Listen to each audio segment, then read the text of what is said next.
Hey guys, Anime Gypsy here with My Hero Academia, Boku no Hero Academia, Chapter 157 review.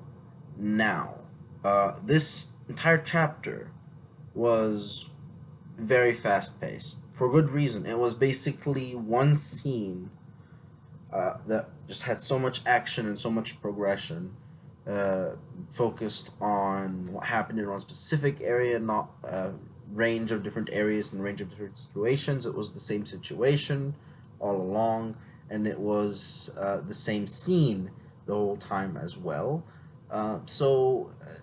There was only one part in terms of story progression. Sorry, not story progression, but what am I saying? In terms of how many parts there are in the story, there's just one part in the story, and that's the scene that we get. Um, we do get a lot of we get a lot of stuff in this chapter, and I basically wrote down four things that are noteworthy to talk about, and I'm just basically gonna talk about them now with you guys and tell you why I think those are the important things to talk about and consider about this chapter. And the first one is Night Eye's vision.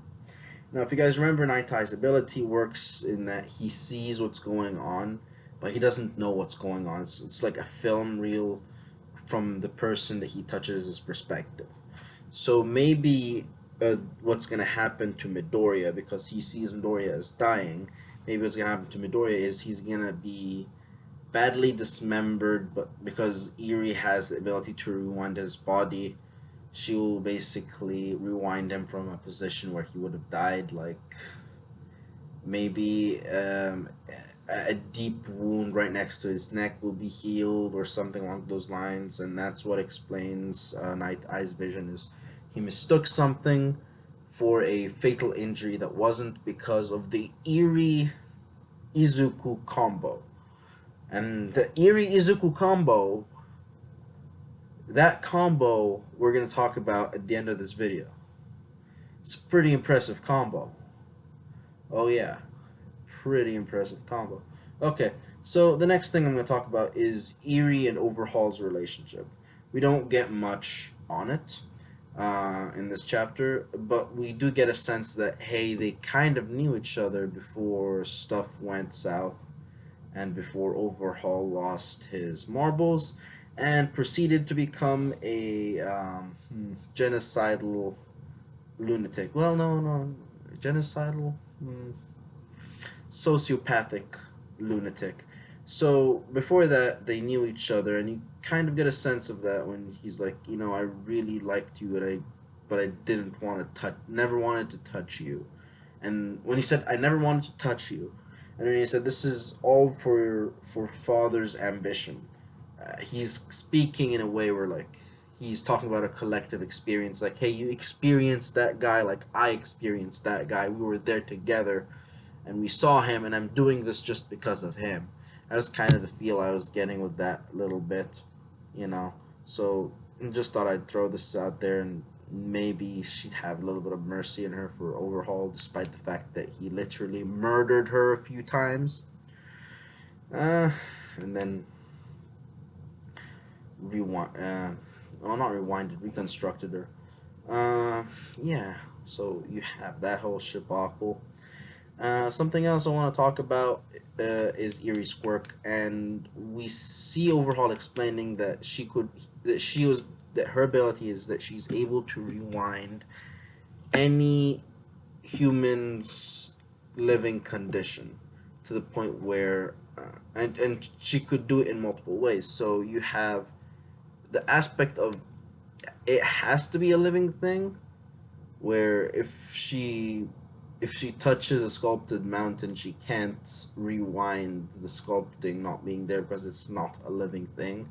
I think they mentioned specifically human beings, but the only problem with that is we see Overhaul doing experiments with mice, but maybe the experiment showed no fruit, or maybe those were human beings that were somehow devolved into being mice, even though we as humans don't have a genetic relative, don't aren't genetic relatives with mice.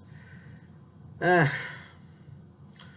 I mean, I think what we are getting is limits to the fact that she can't control her ability. She explicitly, um, she explicitly, uh, well, what was it? Overhaul basically says that she's, how should I explain this? It's like her ability goes on and off without her being able to control it. Sometimes she's able to influence when to activate her ability or not, and she's starting to get a grip over it. But according to Overhaul, if Izuku keeps touching her, he will be rewinded out of existence, which proves that she doesn't have full control over her ability, and she can't like rely on it like this, where she has it at the moment she wants it. I think it's more of a just you're just starting to learn how to use it, and I think later on we're gonna get to know more about her limitations. And I think the biggest limitation that we've been introduced to this chapter is it has to be a living person for her rewinding ability to work, which means it can't be a dead person, meaning she can't bring people back to life. Now, what happened earlier with with two fused human beings is different because it's still a living being. It's just fused, and she unfused them into two separate living beings. So, that's how that worked. And finally, I want to talk about the Izuku Iri combo. A mighty combo indeed. Uh, yeah. Basically, a guy whose only holdup is his ability breaking his bones and breaking his body, teaming up with someone who could make said things not happen. Sorry, well, who could rewind the physical. How should I say this? Erie's ability could undo any physiological sort of condition uh, in a person. That's basically her ability.